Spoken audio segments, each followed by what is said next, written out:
I'm Micheline from Americana Long Arm Quilting. I hope everybody's having a great day. I am so excited today. I have a drapery workroom and I have been swamped. I've been so busy and I haven't had time to quilt.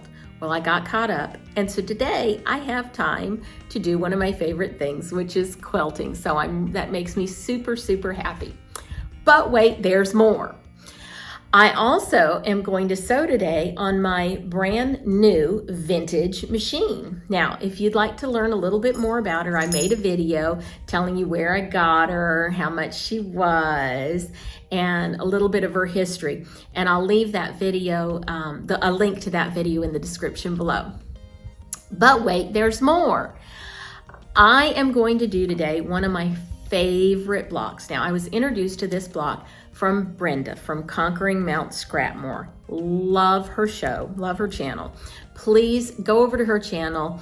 I will leave a link in the description below to her channel, and let her know that I sent you. That would be wonderful. I am so glad that she introduced us to this block. It is so much fun. She calls it the potato chip block. And truly, you cannot do just one, just like you can't eat just one potato chip, or at least I can't. It is just addictive. I love it. But I'm gonna go one step further and say this is Goldilocks's potato chip block, because the pieces aren't too big, but they're not too small. It's not hard, but it's not super easy. It doesn't take a long time, but it's not too quick. It is just right. It's so much fun to do. And I know if y'all will take a minute and make this block, you will be addicted to it as well. And let's face it, it's a great scrap buster. Now today I'm using some of my favorite scraps. One was a fat quarter block, and some scraps came from just some 5-inch square blocks package. And I love the lines, and I think they look great together, but I just kind of had to make it scrappy because I didn't have enough of either one to do both. Now, the fun thing that I'm doing, this is the other thing that I'm really excited about today, is I am gonna make the potato chip block into a log cabin block. So this is Goldilocks's log cabin block that she's eating potato chips in? Something like that. Anyway, I am going to get to showing you how to make that, but first, what I have to do is show you the only cuts you'll need to make with this. 2.5 by 4.5.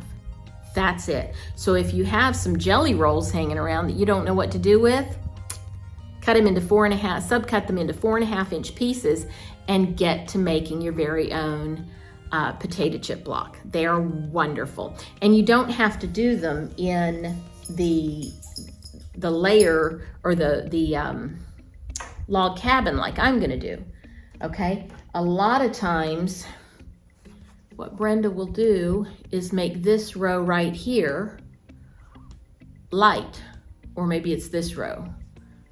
And I've done that before. I've put darker and then lights and then darkers. So there's all kinds of things you can do. You can make it totally scrappy. You can make one of the rounds light or one of the rounds dark. You can do anything you want to with it. I think it's fabulous. So before I get to showing you how to do a block, I'm gonna turn around to here, and I'm gonna lay these one on top of each other. I'm gonna create the layout of the blocks, because I want my fabrics to, I don't want it to be so scrappy. I want it to make sense. I want to make it look like log cabins. So I've got to lay those out first. And I'm going to lay them out one on top of the other. And then when I go to sewing, I'm going to chain piece 2 pieces at a time. And then when I get all those done, I'll put those 2 pieces back where they belong in the order that I got them. You see where I'm going with this. Chain piece the whole thing. It makes it a lot easier. Okay, I'm going to show you how to make this block now.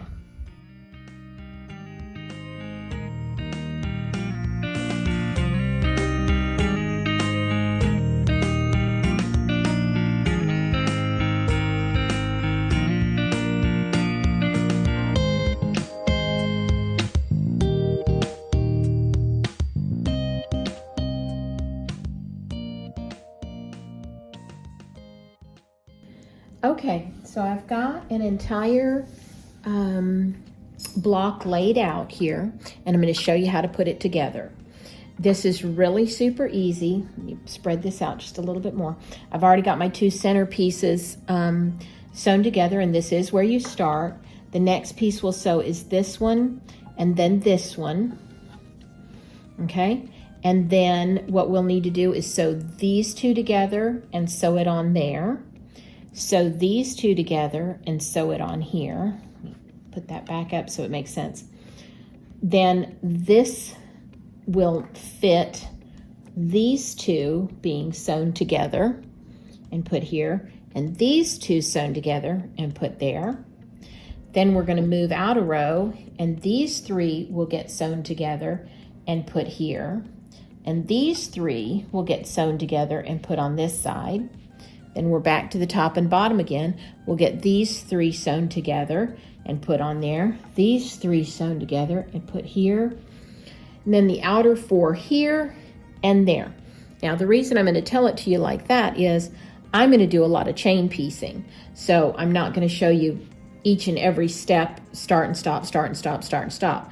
What I'm going to do is I'm going to start with this one, and then I'll chain piece this, this, this, and this together, and then I'll go back and put this, you'll see.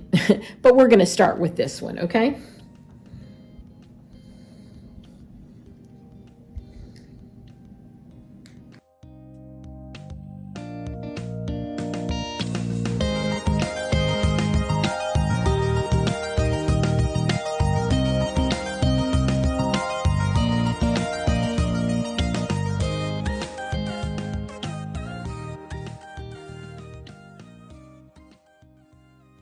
Okay, so I got a bunch of them sewn together. So I've got these sewn together. I've got the threes sewn together and the fours sewn together. I had actually mis-sewn a couple of them, and I had to take them apart and put them back together, but you didn't need to see me do all that. The next thing we're going to do is we're going to put these here and here. Okay.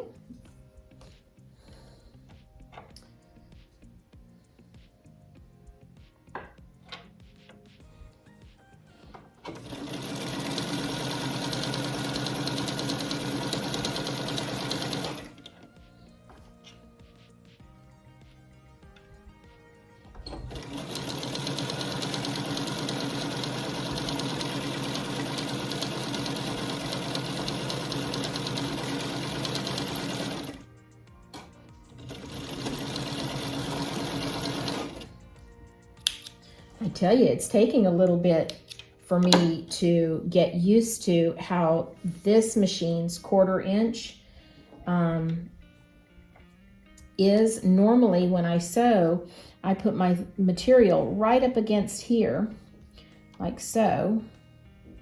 But on this machine, because the needle is so far to the left and that's its home position, the 1/4 inch seam is here. And I can tell that because there's a little guide right here, which is very convenient. So I have to go that much further in from the edge of that foot. I think I'm going to look to see if there's an actual 1/4 inch foot for this machine. So again, those 1/4 inches are always, here's the next one we're doing, are always so very important to maintain. So I'm really being very careful and paying attention to make sure that I'm not messing up my 1/4 inch seam allowance.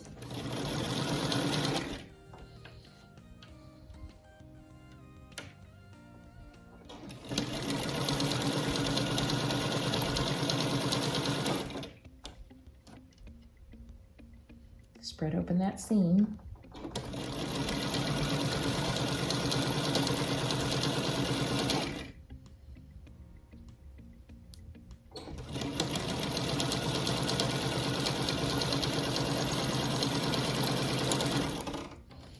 The other thing I'm having to get used to on this machine is that I'm not pressing a presser foot with my foot. I am pressing it with the side of my knee, and that takes some getting used to as well.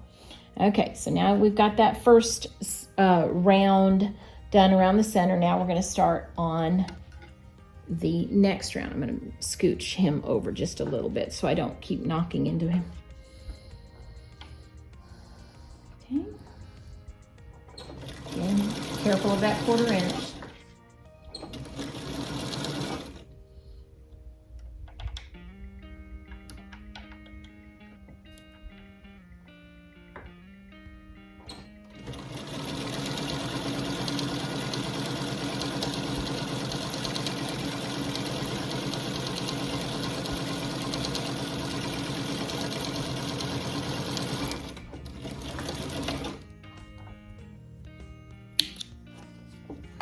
Of course, the other thing I'm having to get used to is not having that automatic cutter.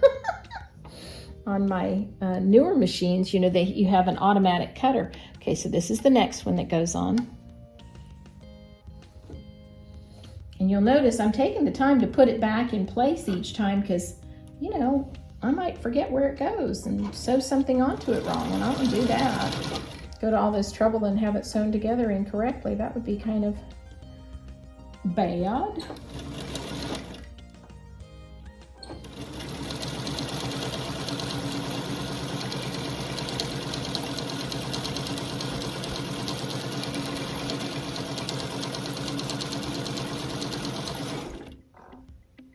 we go.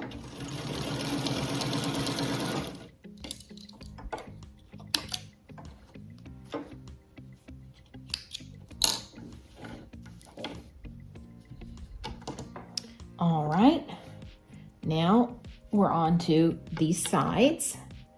Flip him over like this. Scooch that over again.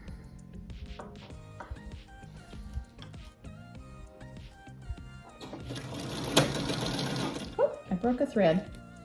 Let me get that fixed.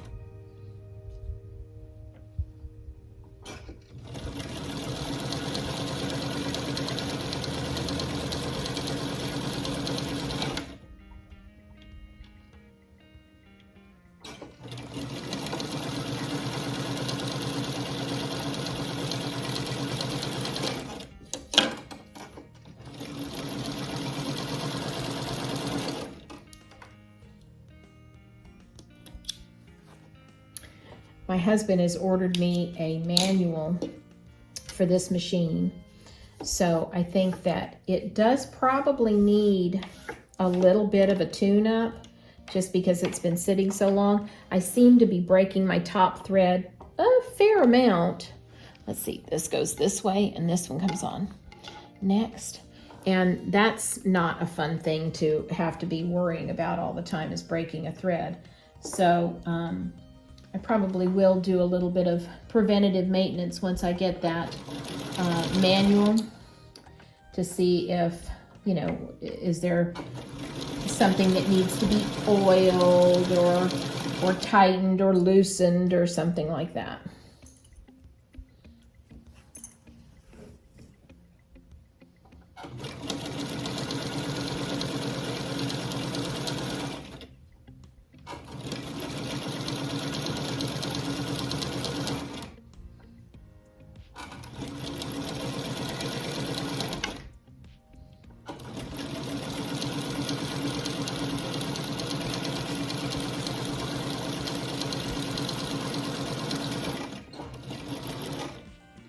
But all in all, for a 1960s to 70s model machine, she sure does have a pretty stitch, and I think she's behaving quite nicely, so I'm not going to complain too much. All right. Whoops, dropped one. Okay, so now we're to this point. So we just got a couple more rounds to go. Oh, let me sew these two together. I somehow missed sewing them together. We'll get them done.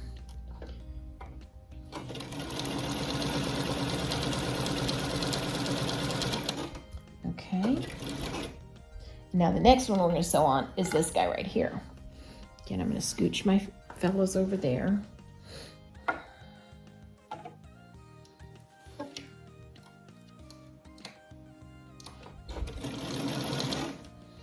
Okay. And you can see I take a few stitches to secure it, and then I'm lining up the bottom, and then I start sewing. And then when I come to these guys, I just keep my finger pressing them open.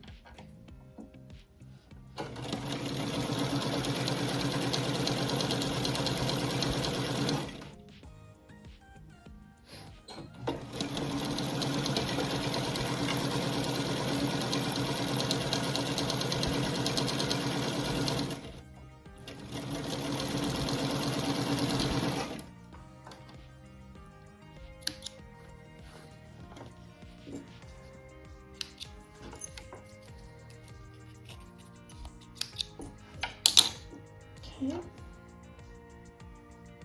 Let me get this guy pressed open. There we go. Put him back over there. Okay. So the next one we're going to do, let me push this one back. The next one we're going to do is this guy right here. And you know, I'm not pressing my seams as I go. I will show you how to do that really nicely after we get all of this block done. This one piece was a little bit larger, so he's going to stick out there a bit.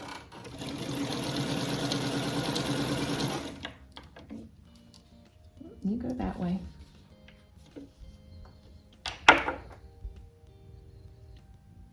There we go.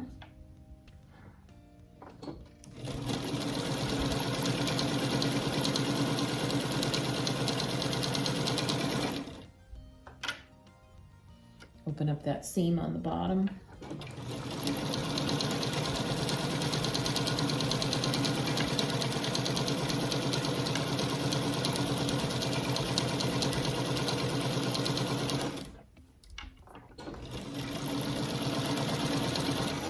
You know, you always, there's always a little bit of time to get to know a new machine. And I've just kind of jumped in on this one. And so we're learning it together. Okay, press him open. Now I'm going to put him back. And this side's going to go here, and this side's going to go here.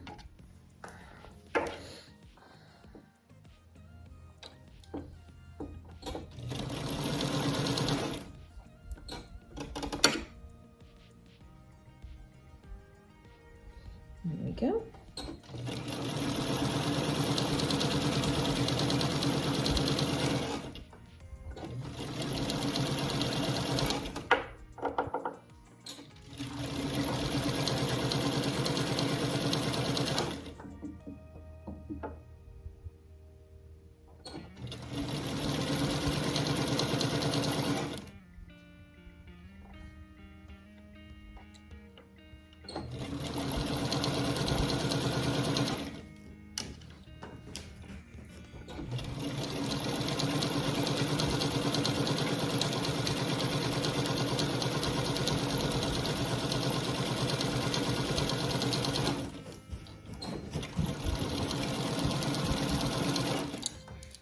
One more round,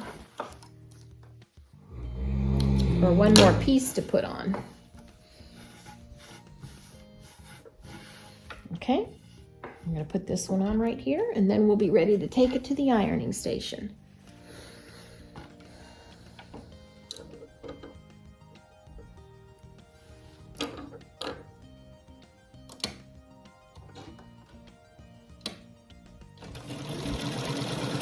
Gotta make sure I'm doing that 1/4 inch.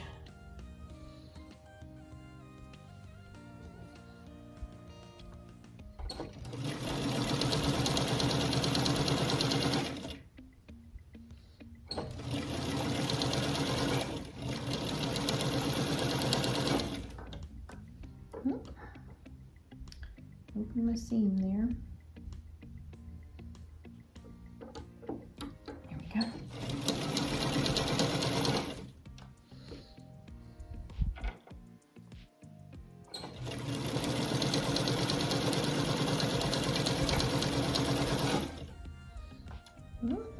about you again.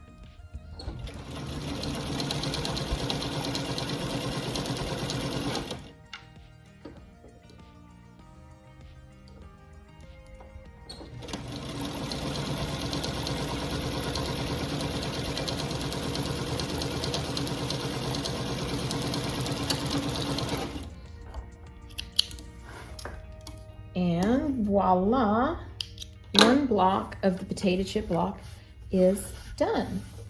We're just going to take that over and press it now. Isn't it beautiful? Now what I'm going to do is chain piece the rest of this.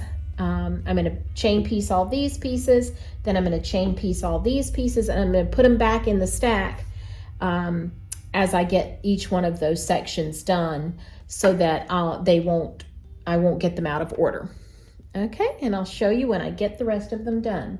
There's going to be a total of 12 blocks. It's going to be a 3x4 block quilt.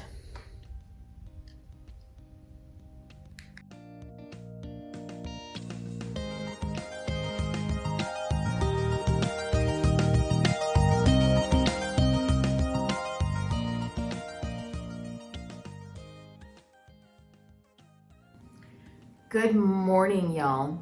Well, I sewed yesterday until about 5 o'clock, and I've made great progress on my potato chip block, but I wanted to take a break and tell you all, sew in something that you can sit in for a long time. This is the chair that I normally sew in. It has great lumbar support, it's got nice arms, it swivels, it rolls, really convenient. It's a great office chair, didn't cost me a lot of money. Go to Habitat for Humanity. This cost $15. It was a like new chair. Of course, now it's covered in strings and my hair. Terrific to sew in. Yesterday I sewed in my antique, or nearly antique, office chair. It's an Art Deco office chair. I found it in a hoarder's stash about 15 years ago. The building was literally caving in, and I bought it for $20. It's a beautiful little Art Deco chair. I just love it. I think it's in pretty doggone condition for being, 90 to 100 years old. It needs a little bit of leather new. I'll get onto that when time permits. But I just thought, oh, it matches my vintage machine so well. I'll sit in it and sew in this today. That was yesterday. No, my back is killing me. So for all of you quilters, seamstresses, crafters, office workers, find a chair that works and supports your back. You will be ever so grateful that you did. And for all of you youngins out there, trust me, start now, because when you get older, you're gonna regret having sat in the wrong chair for so many years. Now, let's get back to our potato chip block.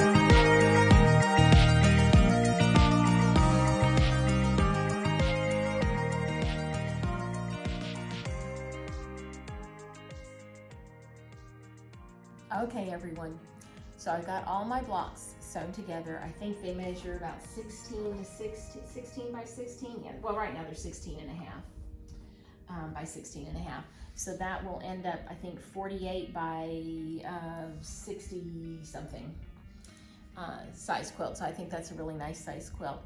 This is one block layout, so this is one option we've got. Let's try a few others. So what I was thinking is, go this way, make some big squares. I was worried that this would look a little bit lopsided, but you guys tell me what you think. Put a big square in each corner. I did like the stripe version very well.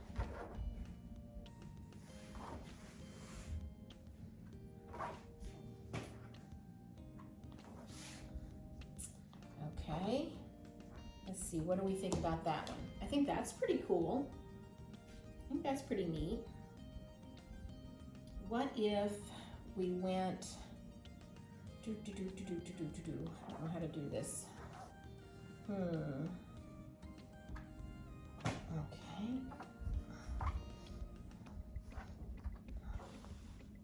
Okay, and then that one will have to change over here.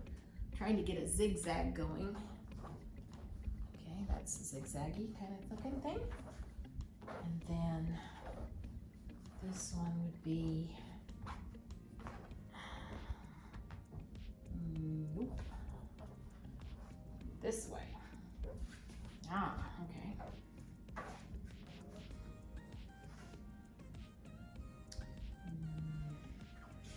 And then this goes up. Okay, it's got something going on wrong here. I think this one's wrong here. Where's he going? Ah, like this. And then this is gonna go, nope, this is gonna go this way. There we go. Okay, so it goes up and down, up and down. Oh, that's fun too.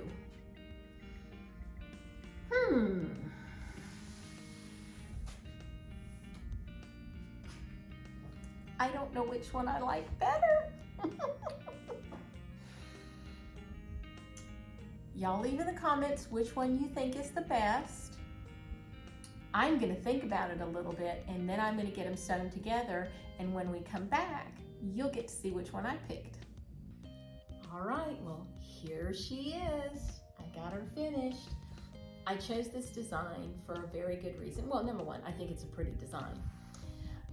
But in keeping with the spirit of the potato chip block, where no two seams need to be matched,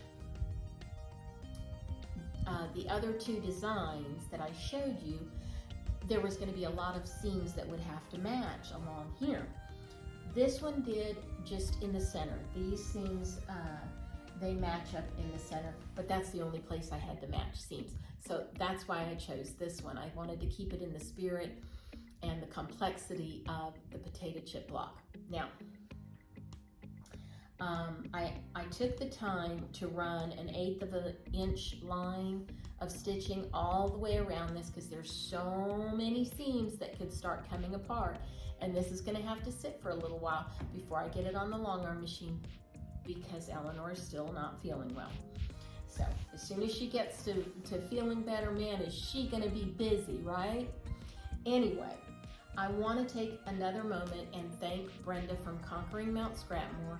I hope y'all will go and visit her channel and tell her that I sent you, for introducing this potato chip block to me. I am in love with it, and I hope I did you proud by making it into a log cabin block. I think it's really neat.